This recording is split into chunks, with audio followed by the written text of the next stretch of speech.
It wasn't madness that destroyed them, it was clarity.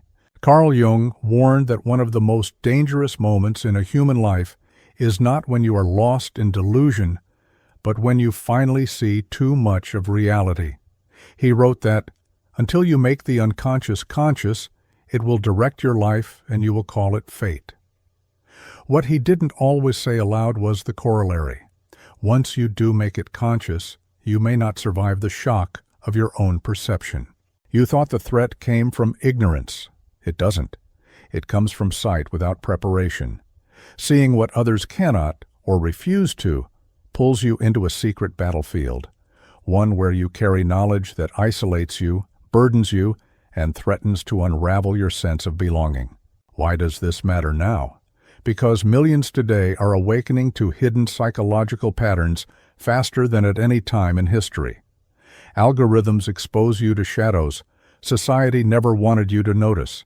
Families fracture when one member refuses the unspoken rules of silence. Workplaces collapse when someone stops performing and starts seeing. What Jung described in case studies is unfolding collectively. Think of the empath, who has spent years absorbing everyone else's pain, believing that self-sacrifice is love. When they finally see the pattern, the whole edifice of their life collapses. Jung noted in his Zurich clinic that the kindest souls became the most terrifying when their sight sharpened, not because they turned cruel, but because they could no longer be deceived. They see the manipulation before it forms. They sense the resentment beneath the smile. They feel the hunger of those feeding on their light. And once this sight ignites, they cannot unsee. The paradox is this: the very gift that makes you extraordinary, the ability to pierce through illusions, is the same force that threatens to annihilate your old self. Spiritual awakening kills false motivation. Shadow recognition dissolves old identities. Empathic clarity shatters dysfunctional bonds.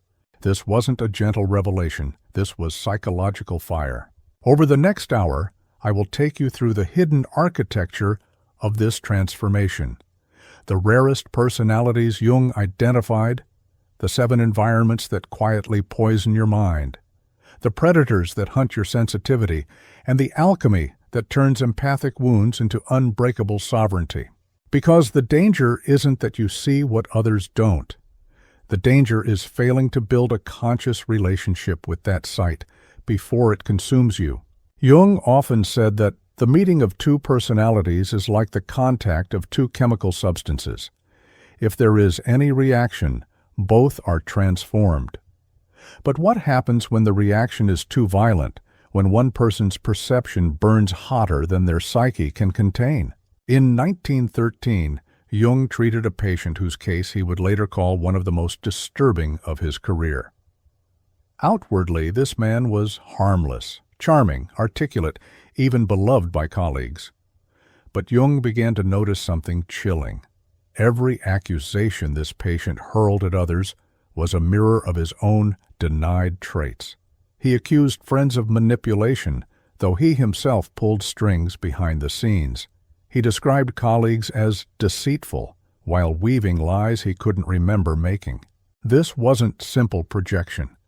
Jung realized he was watching a phenomenon he later termed unconscious shadow possession. The patient no longer merely repressed his darkness, he saw it everywhere else with absolute conviction. Within months, he destroyed his brother's health, sabotaged co-workers, and isolated himself, all while believing he was the innocent victim. Here's what Jung understood. When perception loses tether to the self, it creates a reality distortion field. The projector's conviction is so total that others begin to believe it.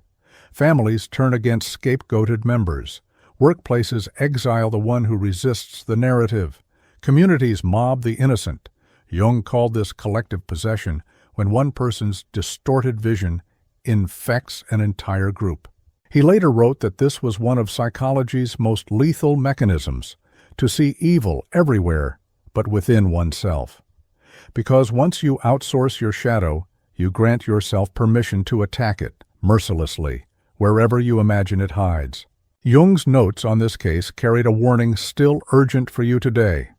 If you sense that someone sees you with absolute certainty in a way that does not match your inner truth, flee.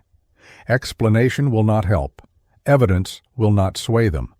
Their unconscious has hijacked their vision, and to them, their distortion is reality. But this was not the only patient who taught Jung about the terror of sight. Another case revealed the opposite danger, the empath who saw everything, absorbed everything, but spoke nothing. Until the day their silence broke. Jung's clinic in Zurich became a theater of paradox. The fragile who broke, and the fragile who, in breaking, became something else entirely. Among these, the most terrifying transformation he witnessed was what he called the clarity event. For years, these patients, often highly sensitive, what we now call empaths, lived as emotional shock absorbers. They carried the rage of alcoholic parents, the shame of unfaithful spouses, the unspoken grief of entire families. They apologized for existing. They silenced their warnings.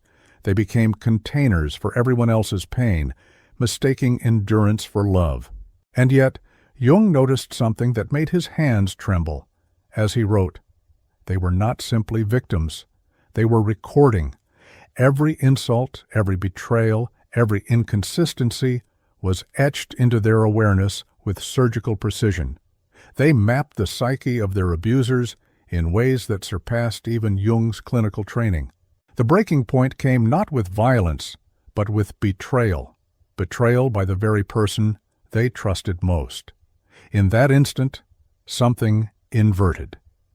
What Jung had seen in dozens of cases was the same eerie sequence. First shock, then silence, then a calm so unnatural it frightened the room. The empath did not scream. They did not collapse. Instead, they began to speak. And when they spoke, it was devastating, not in rage, but in precision. Like a surgeon exposing diseased tissue, they recited years of hidden truths. The exact lie told on a Tuesday 3 winters ago, the manipulation hidden in a smile, the infidelity betrayed by a glance. This was not vengeance. Jung recognized it as shadow integration under extreme duress. What had been suppressed, their intelligence, their intuition, their anger, erupted as clarity. He wrote in his notes, "The awakened empath does not attack, they reveal. And in the light of that revelation, every mask falls. And when the mask falls, the manipulator is defenseless." This is why Jung warned, never mistake gentleness for weakness. For when the empath snaps, what emerges is not chaos. It is a mirror so merciless, it annihilates illusion. Jung discovered something that defies every promise of popular spirituality. You expect awakening to ignite passion, to flood you with fire. Instead, it often extinguishes the flame entirely. He called this the awakening paradox. After interviewing hundreds of patients who experienced breakthroughs, Jung noticed the same arc: initial euphoria followed by collapse. Roughly 70%, he observed, lost all motivation within months. Not because they had failed, but because they had succeeded too well in piercing the veil. The goals that once animated them, ambition, romance, status, even love itself, suddenly rang hollow. Why? Because awakening reveals that most of what drives human beings is a scaffolding of illusions. Career becomes performance, marriage an unspoken contract of projections, ambition a disguised hunger for approval. When these illusions disintegrate, you are left not with clarity, but with vacuum. Jung compared it to Alchemy's Nigredo, the blackening stage, the death of the old self before the birth of the new. One of his patients, Maria, described her state after a profound mystical experience. "I have seen the truth, and nothing matters anymore." She could not work, eat, or care. It wasn't depression, it was indifference. To Jung, this was not failure, but necessity. When the caterpillar dissolves, he explained, the chrysalis is nothing but formless goo. The ego had collapsed, but the self had not yet emerged. And here lies the paradox you must confront. The more awake you become, the more empty life feels, until a deeper motivation appears. Jung warned his students, "Do not rush to resurrect dead goals. To force yourself back into illusions is to betray your own evolution." Because emptiness is not the end, it is the clearing. A dangerous and necessary void in which authentic purpose can germinate. But to survive this, you must understand the mechanics of how sight burns away false meaning. Why does seeing more lead first to collapse rather than empowerment? Jung's answer was both clinical and mystical, because every illumination casts a darker shadow. He explained that the persona, the social mask, is designed to protect you, not to enlighten you. It filters reality into bearable fragments, a job that feels purposeful, a partner who feels ideal, a society that feels coherent. But when the shadow surges up, it does not simply show you hidden flaws. It incinerates the mask, and when the mask burns, the scaffolding of meaning collapses with it. Consider what happens during shadow projection. A person convinced that you are deceitful may be describing only their own denied trait. Their brain rewrites perception until the lie feels true. But when you are the one integrating shadow, the inverse occurs. The lies you once told yourself dissolve, and with them, your borrowed purposes. Jung called this the psychological crucible, because illusions are not gently lifted, they are burned away. Every motive tied to ego, fear, or social reward is exposed as counterfeit, and in the moment of exposure, it dies. That is why awakening feels like annihilation, not because you lost truth, but because truth killed everything false. The mechanism is ruthless. Illusion collapses. What you once desired now feels meaningless. Shadow surfaces. You see in yourself what you once projected outward. Persona fractures. The old mask no longer functions. Because this burning is inevitable, Jung warned, there is no coming to consciousness without pain. If you resist, the fire will devour you. If you consent, the fire will forge you. The paradox becomes clear. Your emptiness is not failure. It is proof that the shadow has done its work. And now, in the ashes, something rare can emerge, an identity aligned not with appearance, but with essence. Jung noticed that not everyone who sees beyond illusion meets the same fate. Some collapse into delusion, others ignite into clarity, and a rare few carry perception as both a burden and a crown. He mapped these as 3 archetypes of what I call dangerous sight. 1. The projector. This is the individual whose shadow becomes their lens. They no longer perceive you as you are, but as a canvas for their denied traits. They accuse with conviction, and that conviction recruits others into their delusion. Jung warned, the unconscious behaves as if it were autonomous. In the projector, it is. Their sight doesn't liberate, it weaponizes. 2. The empath. Unlike the projector, the empath does not distort what they see, they absorb it. They become repositories of unprocessed rage, grief, and deceit. Jung documented countless cases of these shock absorbers of the collective, who carried pain not their own until one betrayal triggered their clarity event. When they finally spoke, their perception shattered facades. Their danger lies not in distortion, but in revelation. 3. The rare one. This was Jung's most startling category, individuals with what he called differentiated consciousness, less than 5% of the population. These people cannot tolerate shallow illusions for long. They see structures of meaning eroding years before others notice. They are told they are too sensitive, too intense, too complicated. But Jung insisted, they are not broken. They are evolutionary prototypes. Their danger is cultural. They threaten entire systems built on denial. 3 types. 3 ways sight destabilizes reality. The projector burns others with false fire. The empath burns masks with merciless clarity. The rare one burns society's illusions by refusing to conform. And in each case, the mechanism is the same. What was unconscious becomes conscious. What was hidden becomes seen. What was once safe becomes unbearably fragile. But here is the critical question. What happens when these forms of dangerous sight collide? When projectors, empaths, and rare ones share the same psychological battlefield? When Jung traced his most unsettling cases, he noticed a chilling pattern. The greatest psychological storms did not erupt in isolation, but at the collision points between these three types. When a projector meets an empath, the result is parasitic. The projector projects, the empath absorbs. A toxic equilibrium forms. One distorts, the other contains.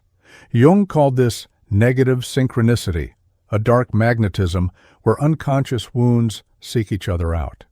The empath feels responsible for fixing what was never theirs, while the projector thrives on the borrowed clarity. When an empath meets a rare one, the mirror becomes unbearable. The empath reflects pain with precision, while the rare one insists on piercing through every illusion.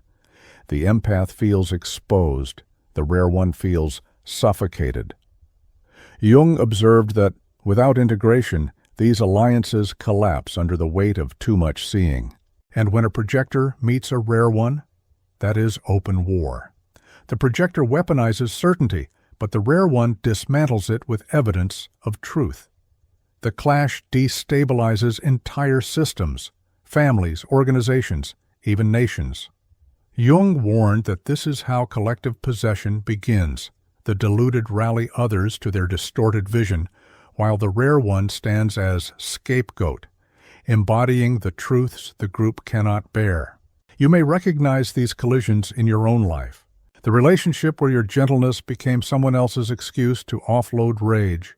The workplace where one person's paranoia turned colleagues against you. The family where your refusal to play along branded you the rebel, the difficult one. Jung insisted these were not personal failures. They were archetypal inevitabilities. The unconscious will act as if it were a living thing, he wrote, and it will use you as its stage. Because when masks, mirrors, and rare souls meet, the psyche itself orchestrates the drama. And if you are caught inside, you must learn how to survive without losing yourself. Jung warned that seeing what others cannot is both privilege and peril. He observed three dangers that consistently threatened those who carried dangerous sight, three thresholds at which perception can either evolve into wisdom or implode into ruin. 1. Isolation. The first danger is exile. When you perceive too much, you inevitably disturb the equilibrium others depend on. Families close ranks against the one who names the unspoken. Workplaces ostracize the one who refuses the false narrative. Communities brand the rare soul as deviant or unstable. Jung called this the scapegoat mechanism, the collective's attempt to preserve its illusion by sacrificing the one who sees. Alone, many collapse into despair, believing their sight is curse rather than gift. 2. Inflation. The second danger is psychic swelling. Jung named this ego inflation, when a person identifies with archetypal energies beyond their capacity. They stop being a man or a woman and become, in their own mind, the prophet, the judge, the redeemer. Their certainty becomes absolute, their charisma magnetic, and their flexibility vanishes. They no longer see through illusions, they become an illusion. Jung cautioned that inflation is always a compensation for inferiority. The more inflated the persona, the more dangerous the collapse to come. 3. Collapse. The third danger is annihilation. To see illusions dissolve is to watch the scaffolding of meaning fall away. Without preparation, many sink into nihilism. Jung described it as being too conscious to return to sleep, too unconscious to move forward. This is the black sun of the Nigredo phase, spiritual awakening mistaken for permanent emptiness. Without guidance, the one who sees can wither, unable to generate new purpose. 3 dangers, 3 gates. And at each gate, you are asked the same question. Will you interpret your sight as punishment or as initiation? Because sight that isolates can also select. Sight that inflates can also integrate. And sight that collapses can also clear the ground for something indestructible. Jung insisted, the dangers are real, but so is the path through them. He called it individuation, the forging of a self, strong enough to carry the burden of seeing. If dangerous sight is inevitable for those who awaken, the only question is, can you survive it? Jung believed the answer was yes, if you submit to a process of transformation he called individuation.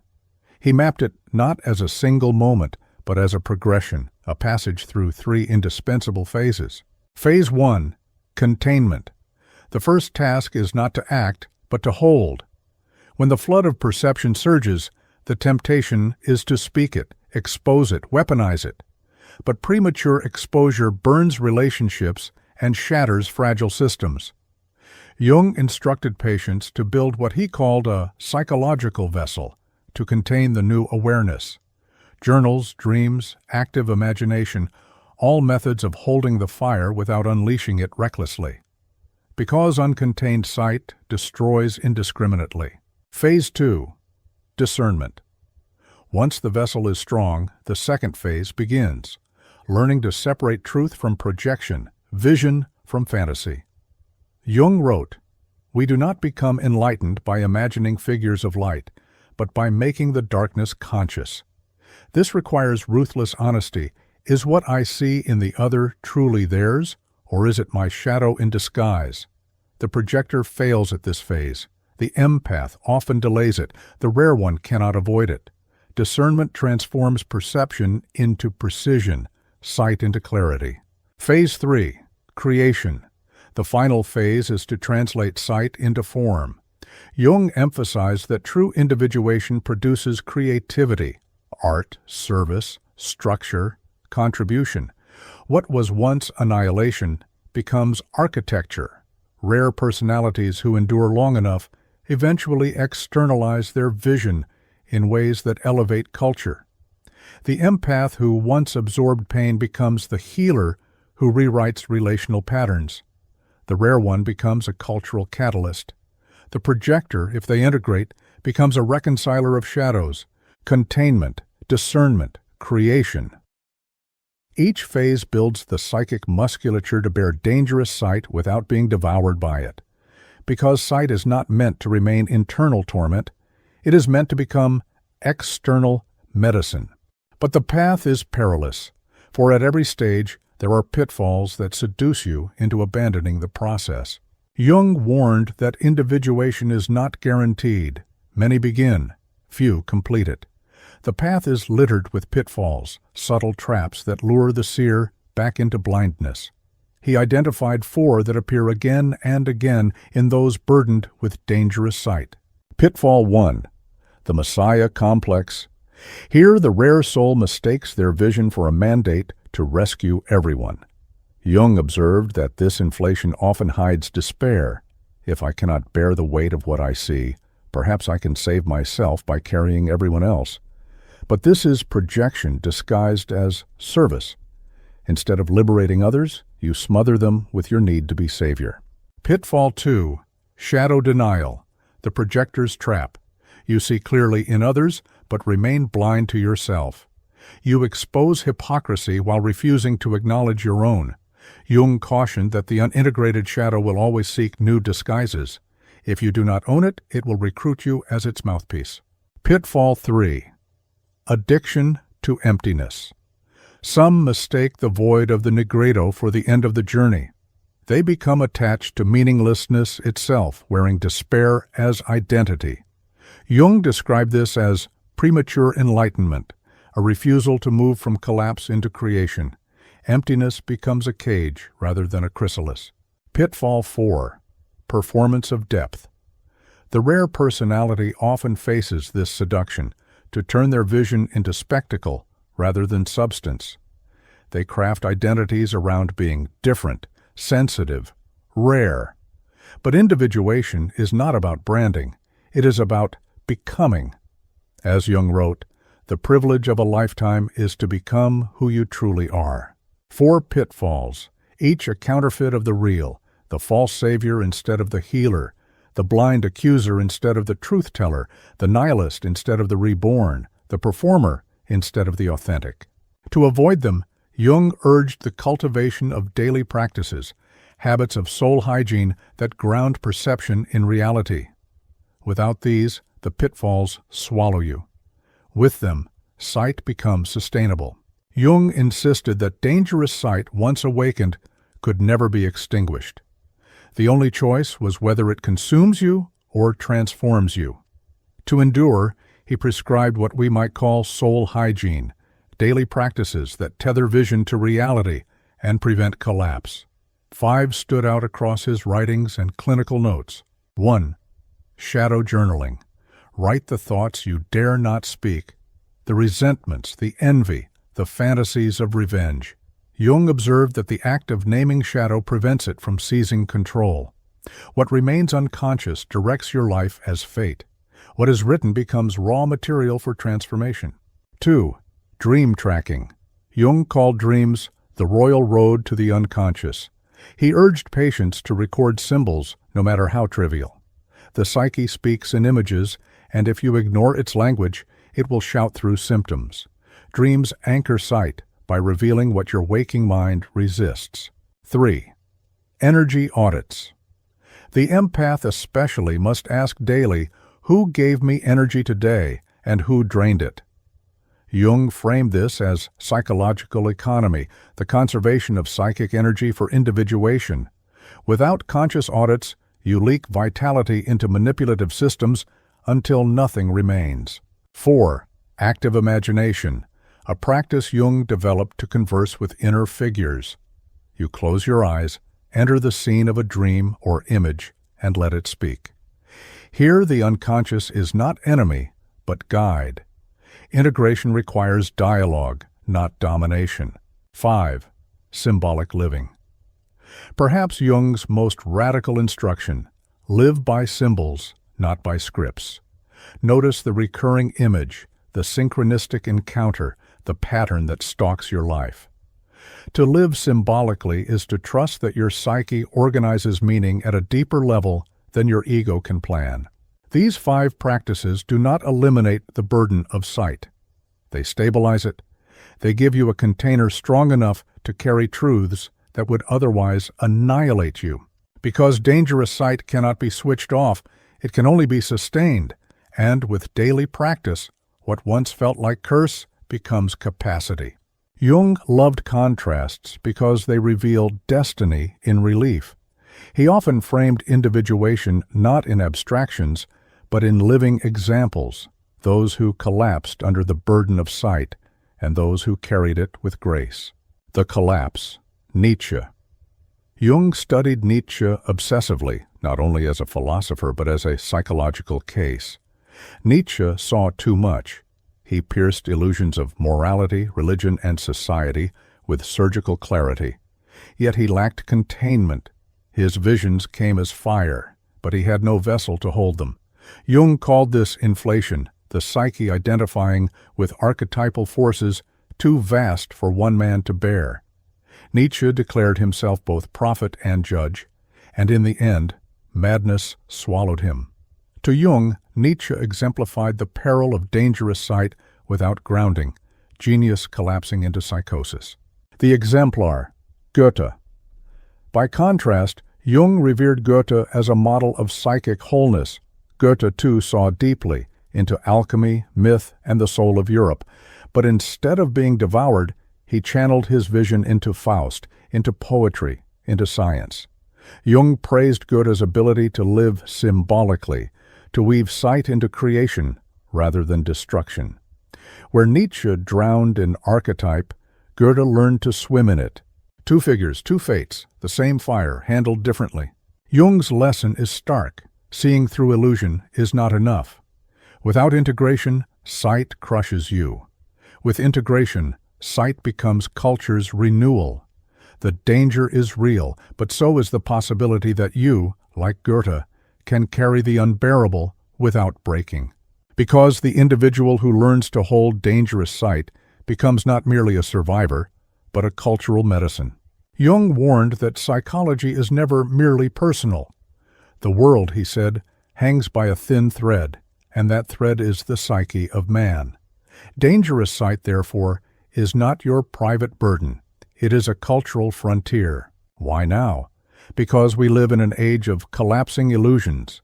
Institutions unravel, public trust erodes, collective myths that once held society together, progress, prosperity, certainty, are burning. And into that vacuum steps you, the individual who sees too much to pretend, to awake, to comply. The empath who once absorbed dysfunction silently is beginning to speak with surgical clarity. The rare personality who once felt too much is beginning to recognize themselves as evolutionary prototype. The projector's delusion, amplified by digital platforms, spreads like wildfire, but so does the capacity to detect it. This is why Jung's case notes now read like prophecy. He foresaw that the individuation of a few would ripple into the many. Each awakened individual, he believed, serves as a mirror, reflecting truth so starkly that others must either evolve or recoil. And that is the cultural stake. If enough people integrate their sight, society itself may restructure around authenticity rather than illusion.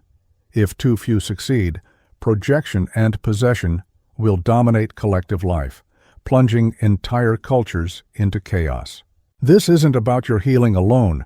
It is about whether the human story tips toward awakening or collapse.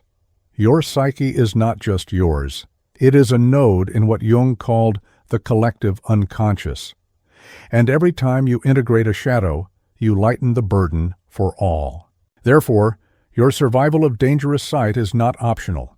It is necessary for you and for the culture that will either break beneath illusion or be reborn in truth. It wasn't madness that destroyed them, it was clarity. Do you see now? The danger was never that you failed to awaken. The danger was that you awakened and did not know what to do with the fire. It wasn't ignorance that threatened your life. It was sight without integration. It wasn't sensitivity that doomed you. It was carrying what others refused to face until your own voice broke through. It wasn't emptiness that meant you were lost. It was the clearing before new life could take root. The danger isn't that you see too much. The danger is failing to build a conscious relationship with that ability. Jung's message echoes across a century. Make the unconscious conscious or be devoured by it. Those who integrated their sight became unmanipulable, unbreakable, evolutionary beacons. Those who did not collapsed under the very gift meant to free them. Now the commission is yours. Identify which archetype has marked your path, the projector, the empath, or the rare one. Name the pitfalls you've stumbled into. Choose one sustaining practice to begin tonight. And then declare yourself not a victim of vision, but its steward. Because if you hold it rightly, your sight is not only for you, it is cultural medicine. So I ask you, which mask fell when you finally saw too much? Comment below with a single phrase, I will not unsee. Because the world does not need more blindness. It needs individuals like you, eyes open, shadows integrated, willing to carry clarity without collapsing. The privilege of a lifetime, Jung reminded us, is to become who you truly are. Dangerous sight is your initiation into that privilege. Use it wisely. Become part of what's next.